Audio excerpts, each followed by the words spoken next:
Welcome to Man Does Tech, where I solve the problems you didn't even know you had. You start by ensuring developer options and USB debugging are active. This lets you access bug report tools. Once ready, open the bug report picker from Quick Settings or trigger one with a DB bug report.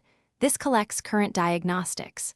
Save that file to a known folder so you can restore context later. You will need the timestamp and app states for troubleshooting. Make sure your device is awake and stable before continuing, because the next steps modify log storage and system state. You now export the bug report files so nothing important is lost. Run a DB pull or copy from /SD card /bug reports to your computer. Once exported, clear the device-side cache.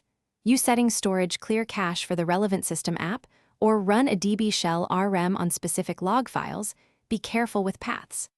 After removing those files, reboot the device to ensure log daemons restart cleanly and locked resources are freed. This minimizes residual entries and prepares a fresh environment for new reports. You finish by creating a fresh bug report to verify that old entries are gone and new logs appear as expected.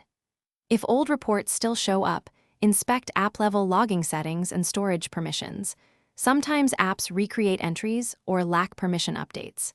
If problems persist, boot into safe mode to rule out third-party interference, and only consider a factory reset as a last resort. Make sure you document each step you tried so you can reproduce or escalate the issue with clear evidence. Thanks for watching. If you found this helpful, don't forget to like and subscribe.